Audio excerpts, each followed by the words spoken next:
Welcome everybody to People of Efrat, where we all get to learn more about this great community and the people that make it tick.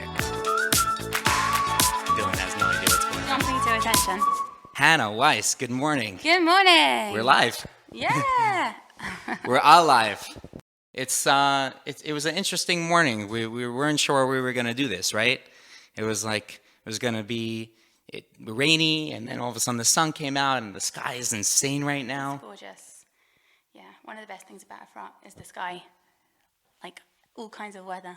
I also feel like in the wintertime, there's like a special sky for the winter, where we get a special treat. During the summer, it's beautiful, but in the winter, we end up getting these like cotton candy clouds kind of just, and then the sun is rising and setting, and the light hits it, and it's just not normal. Dylan's making an appearance. So sweet. Dylan, welcome to the show. Dog. Yeah, and it's crazy, like around Efrat, around the Gush Bichlal, because it's so hilly. Yeah. So the clouds in the winter, depending where you are completely different. Like up in the Tamar, we're right at the top of the Tamar. Right. And I think we're like the second or third highest yeshuv in the Gush, yeah. after Neve Daniel. And when it's raining, like you're actually in the cloud. Like the rain clouds, it's almost like fog. You're it's pretty cool. Enveloped by the envelope. How do you even say that word? Yeah. Enveloped by the cloud. You're British, so any way you say it, it sounds like it's good. It's fine. Yeah, my message. We like Britons on this podcast. You're the second Briton on this Crown podcast. Yeah. fans? Are you guys into the Crown right now? I mean, I don't really follow everything. All I know is that there are people who want to be royals. There are people who don't want to be royals, and it's all very interesting. Why is there still a king and a queen in England if they have no power? There isn't a king in England. Right. There is only a queen. Now, but that's true. Because but why is that concept like still a thing? Like, a constitutional monarchy? Yeah. Wow, that's like a huge responsibility for me right. now to You're like answer that. representing all the British people. Oh my God. I have to say, like, we really, like, more and more, the last few years with all the disgustingness and controversy surrounding, like, leadership in Israel, with 4 elections in 1 year, 3 elections, whatever it was, right. And America, oh my God. What's going on in America? What are you talking about? Don't even know. And England, like, I've really appreciated my queen. Like, I've really appreciated, like, over the last year. She's a good queen? She's good to her subjects? Like, the royal family, I think they figured it out. Like, they figured out that people just, as they want realness, they want to relate to them as representatives of, like, English people, whatever. And all the drama with, like, Harry and Meghan. Right. They're just real people, and that's relatable. And I love, like, just watching the humanitarian work they do and watching, like, the Queen work on Zoom. Hello, it's the funniest thing. That's pretty cool. Yeah, you can. Royal Family YouTube channel. I did not think I would be promoting that. I didn't know that exists, but I'm checking that out. It's amazing. That's wild. You can watch the Queen working on Zoom. Can she knight people over Zoom? Has that happened yet? Oh my God. I mean, like, that would be a really neat thing. It's actually an Kinda interesting sad, shaila for COVID because, like, how is she going to knight them with the sword? That means they have to come closer than 2 meters to her. Right. Or there's someone sitting behind the camera, and so there's like a sword there that looks as if she's doing it, and then she could pretend she's doing it, and then it's a... Oh my God. I don't know, we went way down that rabbit hole, but it's... It doesn't happen that often. Getting knighted is something pretty special. She's knighted some awesome people. Sir Elton John. I'm a big fan of that knighting. Yeah. Sir Rabbi Jonathan Sachs. Yeah. Alav Shalom. Prince Charles, actually, who is, first heir to the English throne, wrote the most amazing hesped for him. Yeah. Which, like, pretty amazing when you think about, like, one Jew to be zocher to get a hesped like that from royalty. Right. Jonathan Sachs. That's incredible. Yeah. We were talking about the funky clouds in Efrat. So you're an artist. I mean, does that kind of, like, help with your creativity at all? Like some of this completely scenery, like you were talking about being in the clouds, that kind of thing. I wrote a song about it in March. Like, it was at the beginning of lockdown, and I really like it. Actually, I'm just working on my production skills, like I said before. So it's going to take a while to get this song right. Me too. Yeah, but I think I get like real cabin fever. I think anyone who moves to Efrat is probably attracted to the outdoors, like they're kind of outdoorsy because it's such gorgeous raw natural beauty in this area. And I had like a freak out when they were talking on the news and it suddenly felt like COVID was moving in closer and closer to Israel. And it was pouring with rain. We were getting like the end of a late winter, and there was all this talk suddenly on the news about having to go into lockdown and what that meant and being stuck in our houses. And I went crazy, and I grabbed my 2 youngest children, Erev Shabbat, a few hours before Shabbat. It was pouring with rain, and I ran to one of my favorite beauty spots in the Gush, which is in Sajna, on like just one of the Mayonot outside Batayan. Oh, neat. And probably not the most responsible parenting. We were like slipping and sliding down the hill on the rocks in this like slippery mud, and it was so exhilarating. It just like helped kind of get out that cabin fever, freaking out about this impending lockdown. And I came back home straight away, and like an hour before Shabbat, I sat and I knocked out a song about feeling free. And it talks about like the clouds and just noticing things from your window when you're just sitting inside, longing to be outside, and like lured by the amazing dramatic weather. Beautiful. Yeah. You mentioned that you like Gush Etzion and Efrat, but you didn't start here. So how did you get here? Yeah, I'm also a city girl, so it was like a massive culture shock adapting to country living.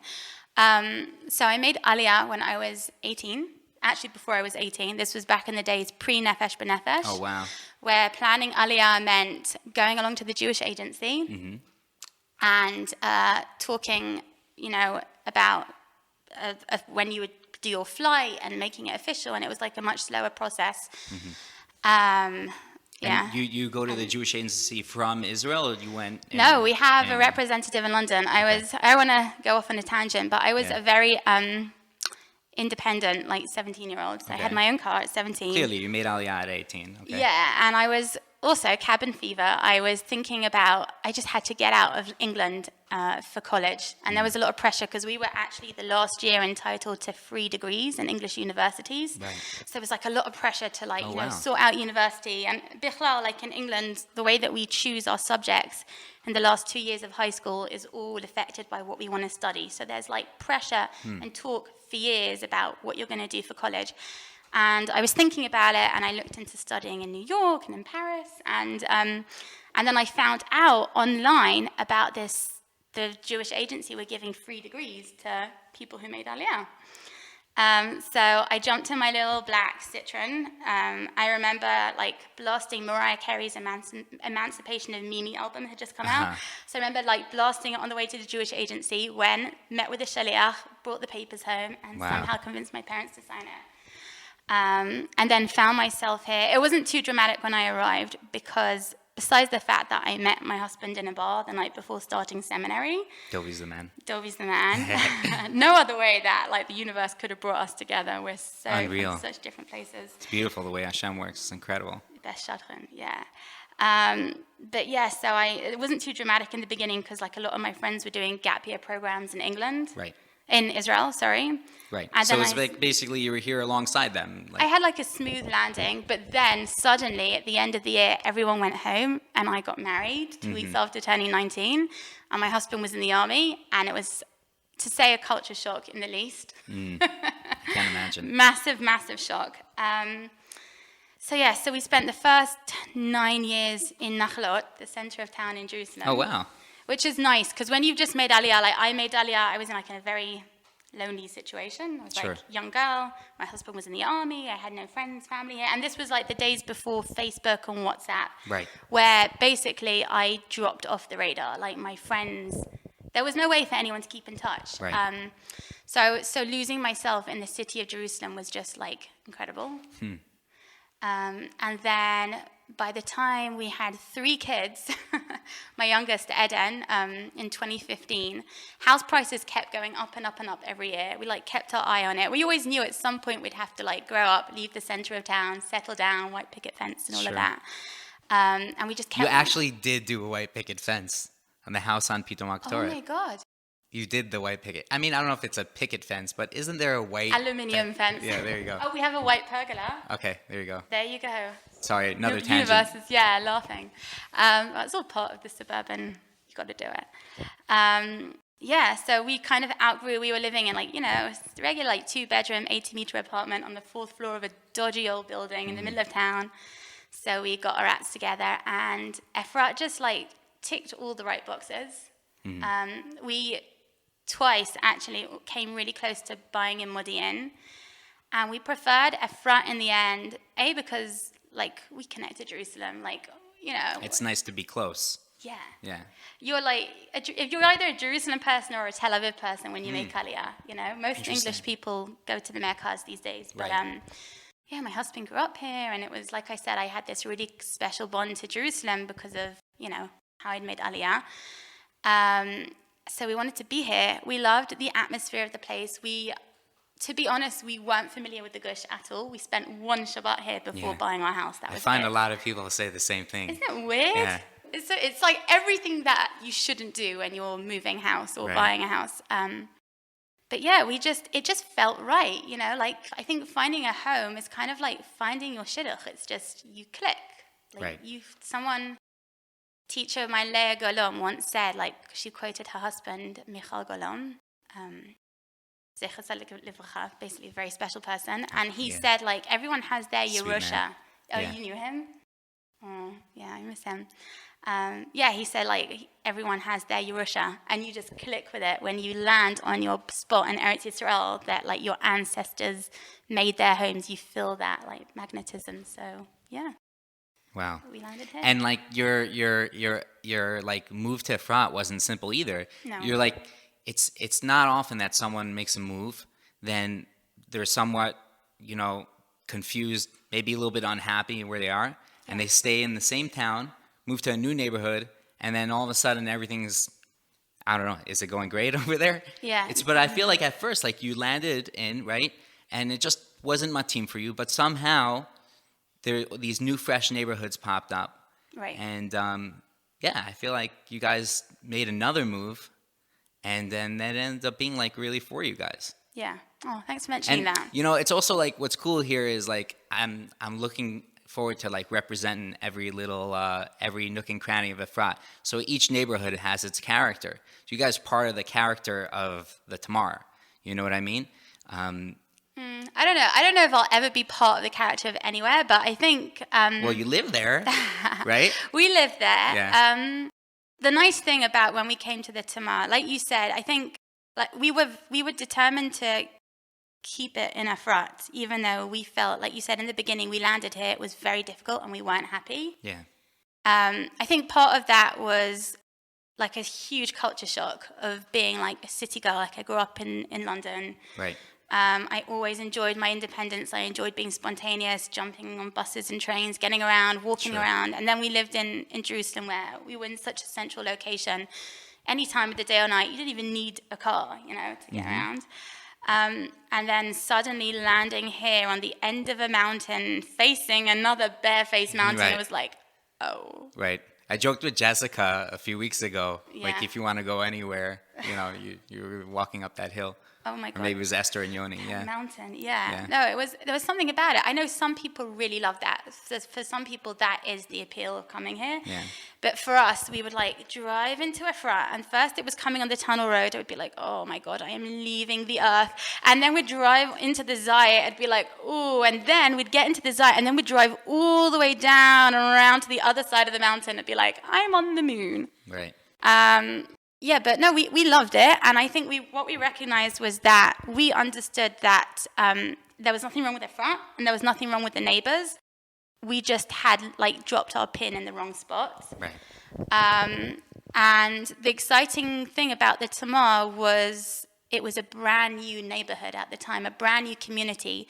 So we felt like we could contribute. We didn't feel like, well, it's already established, and if it's like make it or break it, we have to either fit in or we you could. get to be a part of the molding of the neighborhood. Yeah, that's a really nice word. Yeah. Exactly.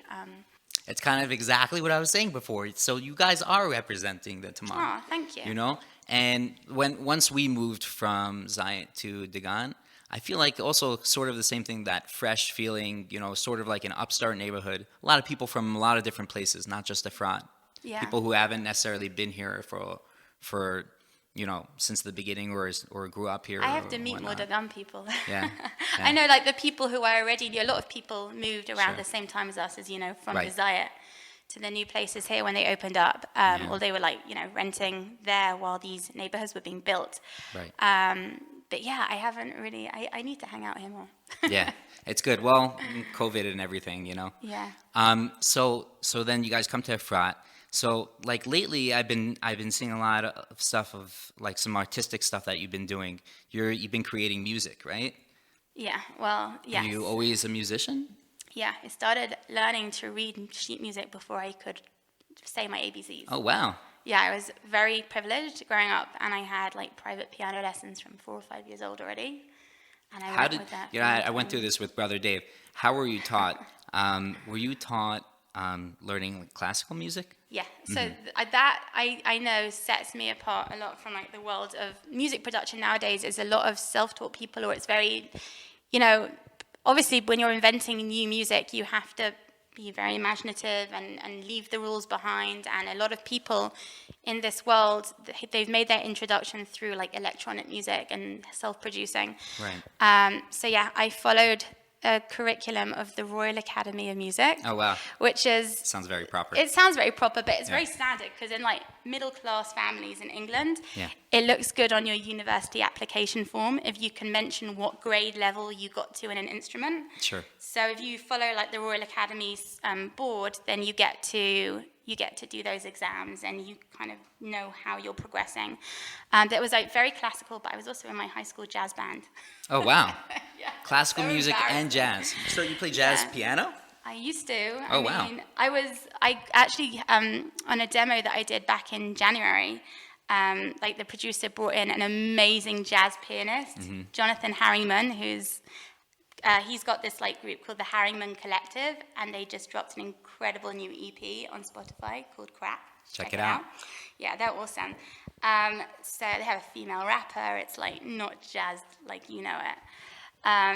So yeah, it's taking me time to learn how to just let go, but like I said, I played piano for years, and when you play an instrument for that long, it becomes like a limb. Yeah. It's like more than a mode of self-expression. It's like, I think when I made Aliyah and I didn't have a piano until I bought a piano, it was like a grieving. So when you become that familiar with an instrument, you just, even if you are following the most rigid mode of study, you just become expressive with it and you play with it because it's like, it just feels natural. Right, for sure. Yeah. And it's like kind of comes just, it just flows when you've done it for that long and you know it so well. Yeah. So like the stuff that you're doing right now, are you writing new music? Are you writing? You are. Okay. Yeah, I'm a songwriter. Mm-hmm. And are you doing it for your own like release? Like, do you want to release it on your own? Like as an independent artist? artist? As an independent artist? No. Okay. Now would be the wrong time to do that also. Interesting. But no, I just want to sit. I don't want to be famous. I don't want to be a singer. I'm not a performer. That's what Sia said. You know that, right? Halavai, right? Right. But I just want to be like a stay-at-home mom in Efrat, doing what she's good at and what she loves, and I'm putting beautiful music out there that's useful to people. That's great. Yeah. So, what are some of the cases that you've done recently? Like, what kind of music have you done recently? So long term, like the plan is, I would love to just be self-producing, soundscapey kind of music for like Netflix and film and TV. Okay. But it takes, you have to be really good at, if you want to self-produce, which it makes the most sense to do in that kind of business, then you have to have really good production shops. Right. And that takes time to hone, especially like I was actually registered at BPM Music School in Tel Aviv to study production, and I didn't. In the end, I decided I want to figure this out for myself. So for now, what I've been doing is I'm teaming up and co-writing with like a lot of producer songwriters and like DJs who create their own original tracks, and they need help turning it into a song from what they call a top liner. So top lining is basically I write the lyrics and the melody, but they've got the whole instrumental part neat. of it. Yeah. And they work on like the production of it. So you basically help. You're a songwriter. You help them write the song and create structure to it, and that's really interesting. Yeah. Like, do you feel like when you write like lyrics, are people connecting to them, and do they connect it to it in the same way you wrote it? Like, meaning like, you probably have one thing in mind, and then maybe someone, I mean, everyone relates to everything differently, right? I haven't shared my music enough yet, really, to get like that kind of feedback. Yeah. But the thing is, I know that there's this idea of like, you know, an artist being pure self-expression and saying things exactly how it feels. Something that I learned quite early on. I get my songs appraised regularly by like mentors and people in the music industry that like I look up to, and like other songwriters, older experienced songwriters, which I think is a smart way to go about things when you go into something new. Sure. And something I learned early on, to quote them, was you have to write from the heart but craft from the head. So when you're writing a song, you have to consider, this is like with any good business. I come from the world of marketing. I was a copywriter for 9 years before I went into this. Okay. You have to always have your target audience or your target like avatar in mind. This is a conversation. Music is a mode of communication, of expression. And if you're just going to sit and write to yourself stuff which is cryptic that only you understand, like inside jokes and all of that, it's just going to fall flat, because how can it reach someone's ears if you're not writing it for them, if you're not addressing it and delivering it to them? I heard actually like Lady Gaga once in an interview say that when she was writing her Joanne album, throughout the whole album, she had in mind a woman, which is, I think she said it was like a single mom from Idaho sitting there with like a family like heirloom necklace. She created in her and mind. exactly, she knew, she had in her mind with every song this pitch, she fixed on this, how the character looked and who she was, and she had this like whole story, and she knew exactly who that person was that she was talking to as she wrote every song. The whole album that way for that person. Kind of, yeah. I mean, it also helps when you collaborate with like Florence from Florence and the Machines, Sure. and Mark Ronson and all of them. Like, they know what they're doing. You collaborate with them on an album, then you can't go wrong no matter how you write. My biggest claim to fame is I think I played at the bitter end, like within the same week as that she was there, because she used to play. Lady Gaga? There. Yeah, I saw a recording on YouTube of her there. Her name is Stephanie Germanotti, yeah. Yeah. Anyway, so it was like right around the same time I was there with Pay Dollar, like maybe the next week or something like that. Oh my God, you have to tell so me we were more playing about like your music. we were playing like the same bar, like the same place in the village. It was pretty cool. Yeah. That's how my it claim to starts. fame. Yeah. So back to the music. So basically, like, you've been writing. So when it comes to the songwriting, are you doing it on the piano? Are you writing lyrics outside of that? Do you need the music? It kind of always comes together. Like with the top line. I know it's a very broad question, because I'm sure every situation, every song is a little different. I think like some songs, they're just like sitting inside you waiting for a trigger to come out, and that's all you need is like a flash of inspiration, and boom, it like just comes out of you. But obviously when you're writing as a business and you need to practice, there has to be some kind of like discipline. So I normally, the words and the melody have to come together for me. I find it hard. I've started co-writing with a couple of people, have two different like co-writing groups weekly, where we all collaborate on the songs and lyrics. But I find it quite awkward. It's almost like taking pieces from different puzzles and trying to make them match. But yeah, sometimes like with the top lining, something that I'm learning to get good at is to first listen to a piece of music and then be inspired by that to write the melody and the lyrics that sit on top of it. But obviously the most organic way for me to write is either sitting out somewhere with my notebook, just like using my voice as an instrument, or sitting at the piano and you just play around and you find like an interesting chord progression, or you suddenly realize that like, wow, that sounds really pretty, and then it gives you a mood, and there are all kinds of things that can prompt a song. Right. Yeah. Right. Really neat. I mean, I've been speaking to a lot of people, and thank God we have a lot of creative people here in Efrat. Yes. Oh my gosh. And yes. it's really inspiring me to see the changes that people go through and the choices that they're making, especially nowadays and with COVID. Yeah. And it's just interesting to hear, like you were in copywriting before, and then you decided, okay, this isn't what happened there? You decided maybe this isn't working out for me. I want to be more creative. I want to do something that I've always wanted to do. I want to use this talent that I've had, or this thing that I've always been able to, express, maybe make a living out of it. Like, what was that about? Well, there was an aha moment, which involves one of your neighbors, which happened about a year ago. But no, I grew up I'm an oldest child and an oldest grandchild on both sides, and I was, I always found school easy. So there were always very high academic expectations, and the expectation is that I would choose a real job.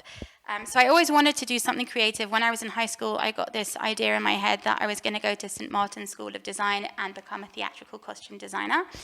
That was quickly nabbed at the bud. Yeah. And then when I got to Israel, I wanted to study architecture and interior design. So I always was pulled towards doing something creative. And then just kind of life happens. You look for a job when you need a job. Right. And you look at and I never thought that I would be striking out on my own to do something creative. And then I made the move from being an in-house writer to being a freelance copywriter about 3 or 4 years ago. It kind of tied in with the move to Efrat, just out of necessity. I felt like I had to make a choice as a mum between prioritizing a career in a more traditional full-time job and office environment, which would compel me to commute to a city and probably live closer to the Merkaz, if I'm going to be honest, because of the kind of work that I was doing and the job opportunities there compared to the opportunities in Jerusalem. Between that and being a mum who wanted to raise her kids in a more traditional, wholesome suburban setting, and I tried juggling and having both, and my world kind of imploded. I was burning the candle at both ends. Right. And then I found out about different platforms on the internet and different ways that I could be working as a freelance writer for clients all over the world. Right. From the comfort of my own home. And somehow Pre-COVID. I've been using Zoom for a long time. Yeah, and sort of stumbled into that. It was just a matter of making a personal choice, and then with the copywriting. So when you're working from home and you run your own business, you need huge amounts of discipline and motivation. Sure. There's no boss breathing down your neck expecting you to work. There's no one paying you by the hour. You got to make things happen for yourself, and that was a huge journey for me. I learned more from the couple years that I was learning how to be a business owner and be self-employed than in any other experience, I think. And then it just got to a point with the copywriting where my piano and my music was always a distraction. And I would sit down to write these blogs. And sometimes even when you're writing for the clients you want and the material you want, sometimes you have assignments which it's just work. You can't turn it into fun. It's not fun. It's dry. It's boring. It's formulaic. And I just got sick of it. So then this is where we get to your neighbor, Raquel Reyes. I was working. I had a desk at the time in Lulin, which is the incredible co-working space. I haven't been inside, but I saw the video. Oh my God. It looks really neat. It's such a gem. It's such an asset to the Gush and to small business owners, small companies. It's also in a really unique spot. It's in the kibbutz. It's inspiring. It's Yeah. I love it. It's much more inspiring to me than being in a concrete jungle. So we were hanging out, and I stopped by her office. This was before she'd launched her video editing company. And we were talking. I must have been venting about how I felt really stuck and unmotivated with my copywriting. And she was like, "Well, what do you want to do?" And without thinking, it just came out. I want to be writing music. I want to be a songwriter. And she said to me, "Just go, just do it. If you are already putting in so much agonizing and so much effort and thought into being this copywriter and having your own copywriting business, why not just transfer all that will and all that determination and all of that motivation, which is not coming to you right now, into what you really want to pursue?" And I'm so happy I did it then, because who knew that 2020 would end up being the year where having businesses like this would be such an asset. Sure, for sure. Yeah. And the working from home aspect, you were way ahead of the curve there. And so like you're sort of like in the process now of like building up this new business. Yeah. So there's like a whole learning curve here, Yeah. and it's sort of like a long road, right? How do you keep yourself motivated? Like obviously you're used to working at home, right? So that you can manage your time well, but I love what I do. Yeah. That's it. With the copywriting, I realized that it was not really what I wanted to do because I had to keep trying to motivate myself. Right. Like, this gives me life. This is like something that I have always done as a hobby. I've always done out of enjoyment my whole life, like writing music. And that first time when, back in February, literally a couple of weeks before COVID hit Israel, Yeah. I had the opportunity to be in London for a few days. And I just pushed myself to find every single open mic night for songwriters. And it's London. Oh, wow. So there's always something every night. Yeah. And I found a couple of good ones. I got pointed in the right direction by friends who had come from that world and knew the scene.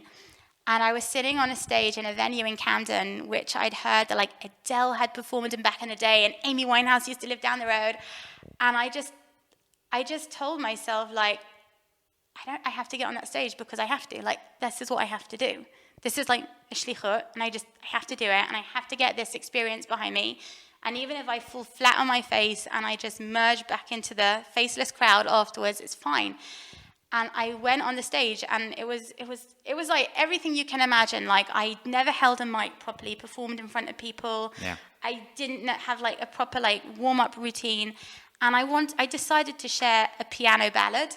And waiting outside in the rain, an hour before the place opened, I found out that they didn't have a piano or keyboard for me to use. Oh, okay. So I was going to have to do it a cappella somehow. Oh, wow. And I was like, near the end. Had you ever sung in public before? No, never. And I was near the end of the lineup, and oh my God, the musicians that were coming on stage were like, amazing. It was London, so there are people who are being sent by labels to like test the water. There were all kinds of really great artists, and then I get up there like, with like my mitpacha on, Right. and like my piano ballad without a piano. Right. And I went and I shared it, and I felt really accepted and encouraged by the whole experience. Like, I told the crowd, this is my first time, and like I don't have the backing music that I wanted to share with you, so I'm just gonna have to call on your own like creative, like like we're gonna have to do a bit of crowd participation here. And I got people to like clip it out and make sounds. Right. And I felt like I'm home. Like, it just felt right. So like once you have that kind of push off into something like that, motivation really lasts. And you just have to hold on to it, because like I chose to do this. This isn't something that I fell into, that I'm not a victim of circumstance here. Like, I wholeheartedly went after this in my early 30s because I knew it was what I wanted to do. Right. So like, if that isn't motivation, then I don't know what is. Right. Wow. Well put. Wow. Incredible. Yeah.